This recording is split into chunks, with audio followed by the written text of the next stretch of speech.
Yeah, so here's the youth flock and some of our perennial pastures. Cody Carter from Carter Family Farms here.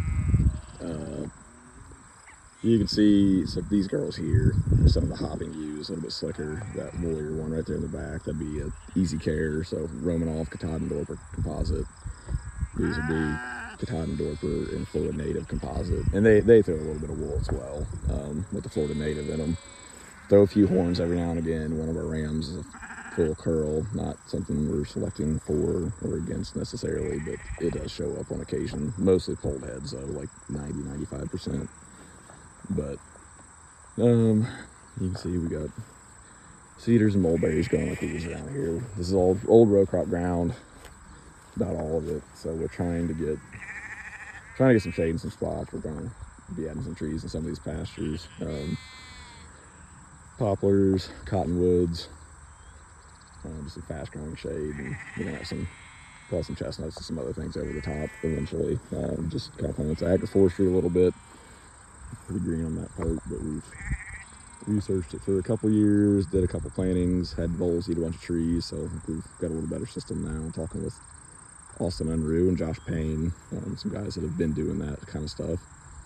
But that's one thing. Hopefully this 18 acres will look a lot different here in a couple of years. We'll have trees over all of our cool season introduced pastures. Just over this hill, there's another 21 acres, very similar.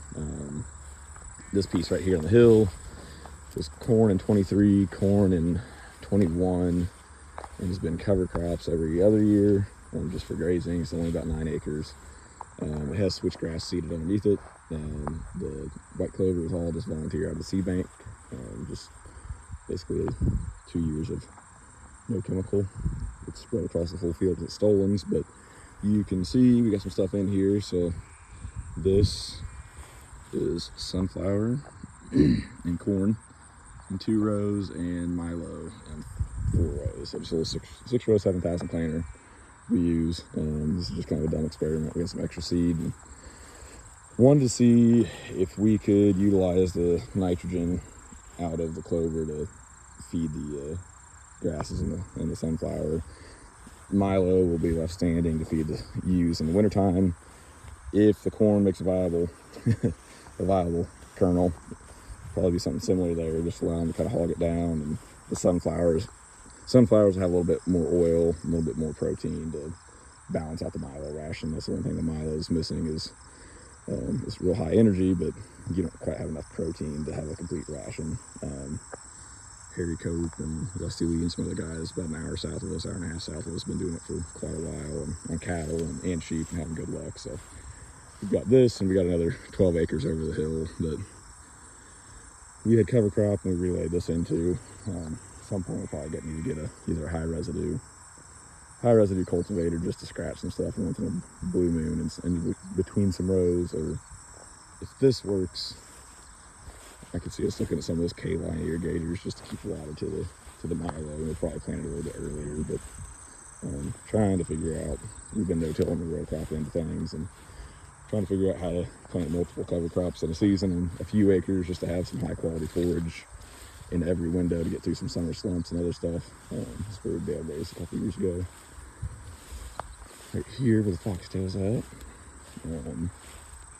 But yeah, like I said, so we got switchgrass under this, so this will eventually be natives. That's also got some switchgrass through that gateway. We got 15 acres of eastern gamma, 10 of it was planted this year. It's not going to get grazed or anything. It's going to go into frost before it gets touched. And we got another 15 acres of diverse natives south of that. So trying to utilize the natives, a lot of the forbs, some of the native sunflowers, coneflowers, really high nutritional levels and little windows. They can't tolerate a lot of grazing, but we can do some high density stuff for some flash grazing and get in and out. But it's pretty good quality stuff, especially when our fescue and orchard grass turns off. And slowly getting more clover back in it. There's a 5-leaf clover for losing luck. But yeah, we're trying to play with integrating some annuals into our grazing system more and more. We have for a couple of years, but we're trying to figure out how to make the most advantage out of that, whether it's behind wheat in a row crop system or something like this. We're going to start playing with more milo. I like the idea of having the sunflowers to kind of balance that ration, but Harry and some other guys are trying to figure out how to plant the milo into clover side and cut out the fertilizer needs. And the big thing is getting the milo to outcompete the clover in the right windows and not stunt too much. I planted this milo too late. It's a real short season double crop milo, but we'll see what it turns into. But nothing else. We'll have wood extra leaves to play with this fall to graze up. But here's the combine. I haven't put away yet. We cut some game of grass seed with it the other day. But that's one thing we're playing with, is cutting some native grass seed too. Some of these are native forages. So trying to spread it around, cut our own costs down, so we can continue to integrate that in. We want to eventually get it spread around all of our pastures, and we'll probably have a few that we try to keep as native prairie, and most of our tame pastures I'd like to have some more natives in. We do have you can't see it because I've grazed it, but we've got a bunch of compass plant that's volunteered here just on its own. We've got about 3 spots. We're between 2 railroad tracks, so we've got some pretty good seed reserves right up on the railroad tracks of some of the natives. And we saw that in 2023. We had a pretty bad drought up here, and that was part of our goals anyways, was getting the natives integrated. But it's kind of hard to sell to some of the other older generation on the farm that they're used to orchard grass and fescue, but when the fescue burnt up in April and Indian grass and some of the others kept growing, and it was a reduced yield, but it it at least made a pretty good push. It wasn't too hard of a sell after that to start turning stuff. But I've got a sheep that is stuck on its back on a terrace, so I'm going to go roll it over.